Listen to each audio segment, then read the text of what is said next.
Peace family. I want to talk about a study that was just released by Yale School of Medicine that deals with those who were injured by this most recent injection.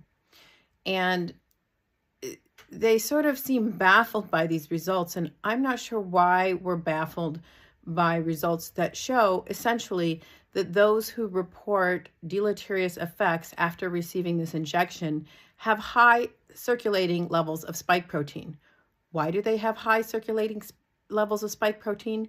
Because we injected lipid nanoparticles that delivered genetic material that turned the body into a manufacturing plant for the toxic, viral, foreign spike protein.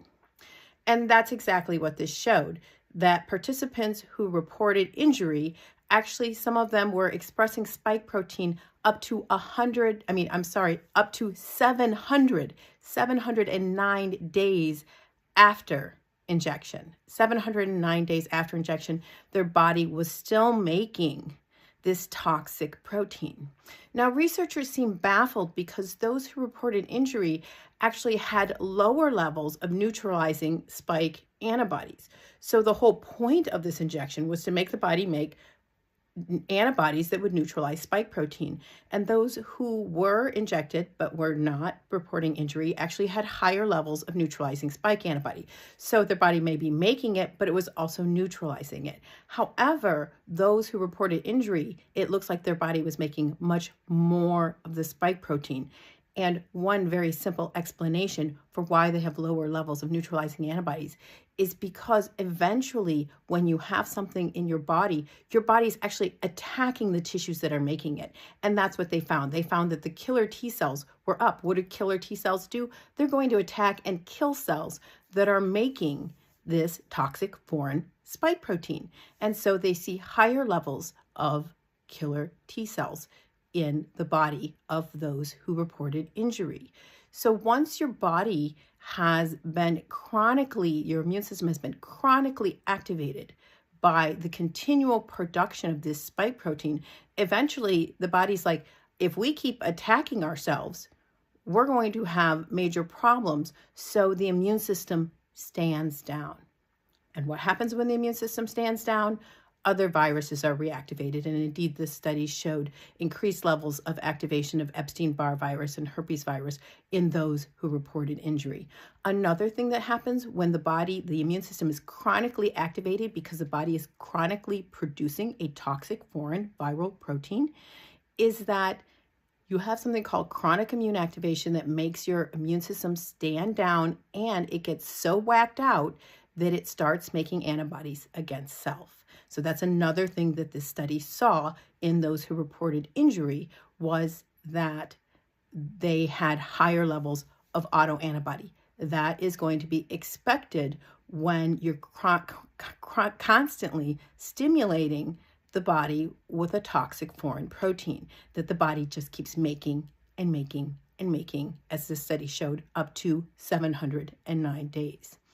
So these people had high levels of spike protein, much higher than those who had had COVID or those who had had the injection but didn't have any symptoms. They had less neutralizing antibodies. They had viral reactivation because their immune system is compromised.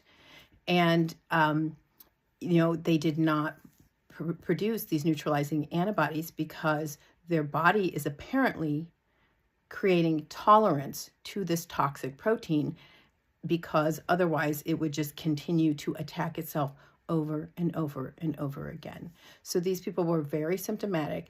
And again, the point being is that this study shows what we know and would expect from experimental gene therapy. When you have the body make a toxic foreign viral protein, it is going to cause chronic immune activation. It is going to cause the body to attack itself, and it's going to cause all of the deleterious effects of the spike protein as it basically screws up everything in the body.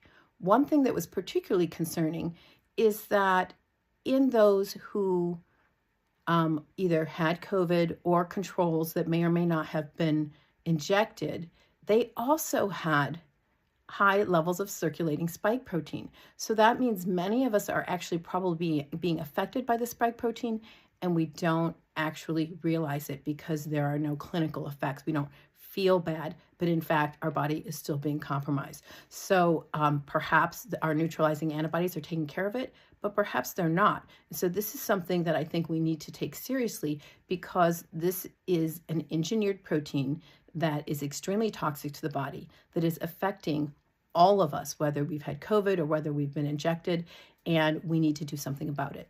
So if you want to learn more about how to get this protein, the spike protein, out of your body, please join VITA, my website, join VITA, and go to Wellness Protocols, Spike Detox Protocol, and also in presentations for members. There's an excellent presentation by world leader Robin Rose, who I believe is the world leader in getting the spike protein out of the body. So if that's something that interests you, please join VITA and support. Peace.